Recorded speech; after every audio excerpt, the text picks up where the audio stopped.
গহীন আমাজন জঙ্গলে মাসাকো অধিবাসী।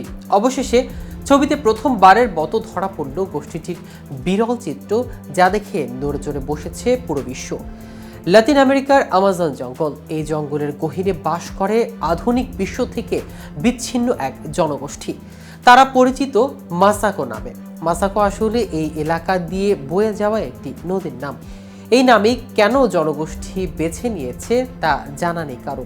এমনকি তাদের ভাষা, সামাজিকতা ও বিশ্বাস সবকিছুই রহস্যের জালে মোড়ানো। শত বছর ধরে গোপনে থাকা মাসাকো আদিবাসীদের ছবি এই প্রথম প্রকাশ্যে এলো। গহীন আমাজনে মাসাকো আদিবাসীদের রহস্য ঘেরা জনজীবন নিয়ে বিস্তারিত থাকছে আজকের প্রতিবেদনের বাকি অংশে। কেটিভি নিউজ 24 চ্যানেল থেকে আপনাদের সাথে আছি আমি মাহমুদুর রহমান। ব্রাজিল সরকারের বসানো স্বয়ংক্রিয় ক্যামেরায় ধরা পড়েছে মাসাকো জনগোষ্ঠীর কিছু ছবি। তাতে প্রথমবারের মতো জানা গেছে জনগোষ্ঠীটি সম্পর্কে কিছু তথ্য। ছবিগুলো বিচার বিশ্লেষণ করে এটাই মনে হয়েছে, আমাজন জুড়ে চাষাবাদ, কাঠ ব্যবসা, খনি কার্যক্রম ও মাদক চোরাচালানকারীদের ব্যাপক দৌরাত্ম্যের পর মাসাকোদের সংখ্যা বেড়েছে। আমাজনের ব্রাজিল অংশে এই ছবিগুলো তুলেছে দেশটির সরকারি সংস্থা Brazilian national indigenous peoples foundation. এই জঙ্গলের সুরক্ষার জন্য দশকের পর দশক ধরে কাজ করছে তারা। ফিউনায়ে তথ্য অনুযায়ী 90 দশকের পর থেকে মাসাকোদের সংখ্যা অন্তত দ্বিগুণ বেড়ে 200 থেকে 225-এ দাঁড়িয়েছে। ফিউনায় আমাজনে যেসব ক্যামেরা লাগানো হয়েছিল সেখানে মাঝে মধ্যেই উপহার হিসেবে ধাতুর তৈরি নানা অস্ত্র ফেলে রাখা হতো। এর উদ্দেশ্য ছিল মাসাকো জনগোষ্ঠীর লোকজন যেন এই যন্ত্রগুলো খোঁজে চাষাবাদের খামার ও কাঠ কাটার স্থানগুলোতে হাজির না হয়, কারণ এর আগে তারা এসব স্থানে যাওয়ার পর মর্মান্তিক ঘটনা ঘটেছিল। এর আগেও মাসাকোদের বসতির ছবি তুলেছিল ফাউনাই। পরে স্যাটেলাইট থেকে ধারণ করা ছবিতে দেখা যায় ওই বসতি ছেড়ে তারা চলে গেছে।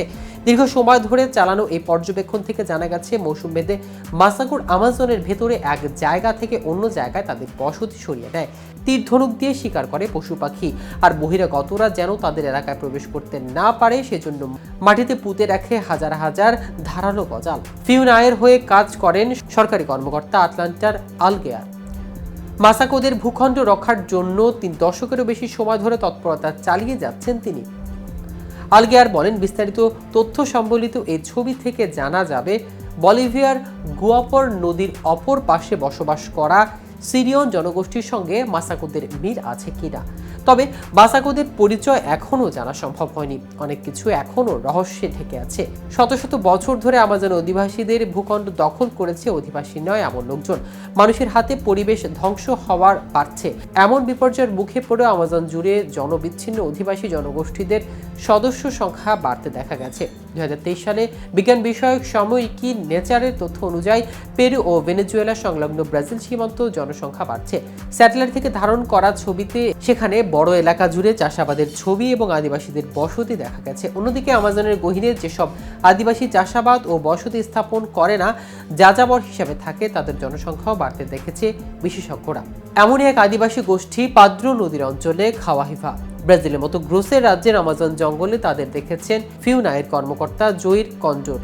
তিনি বলেন, আমাদের ধারণা বর্তমানে জনগোষ্ঠী 35 থেকে 40 জন রয়েছে। 1999 সালে যখন আমরা কাজ শুরু করেছিলাম তখন তা 20 জনের মতো ছিল। ব্রাজিল, বলিভিয়া, কলম্বিয়া সহ 9টি দেশের 21টি আদিবাসী নাগরিকদের সংগঠন জোট international working group of indigenous people in association and initial contract এক প্রতিবেদনের অনুযায়ী লাতিন আমেরিকার আমাজন ও গ্রান চাকো অঞ্চলে আনুষ্ঠানিক হিসেবে 61টি আদিবাসী গোষ্ঠী রয়েছে। এর বাইরে আরও 128টি জনগোষ্ঠী রয়েছে যাদের কোনো সরকারিভাবে যাচাই করা হয়নি। বিচ্ছিন্ন এই অধিবাসী জনগোষ্ঠীকে রক্ষার জন্য ব্রাজিল সরকারের কোনো সুনির্দিষ্ট আইন নেই বলে জানান ওই প্রতিবেদনের লেখক অ্যান্টনর ভাজ। তিনি বলেন, পেরু ও কলম্বিয়ার এই বিষয়ে শক্তিশালী আইন রয়েছে, তবে ব্রাজিল সহ লাতিন আমেরিকার অন্যান্য অঞ্চলে চাষাবাদ ও অন্যান্য আগ্রাসী শক্তির দৌরাত্ম্যে চাপা পড়ে গেছে আইন করা ও আদিবাসীদের অধিকারের বিষয়টি। তো ভিউয়ার্স, ভিডিওটি সম্পর্কে আপনাদের কোনো মতামত থাকলে আমাদের কমেন্ট করে জানাতে পারেন। সাথে সাথে নিয়মিত আপডেট পেতে কেটিভি নিউজ 24 এর সাথে থাকুন। ধন্যবাদ সবাইকে।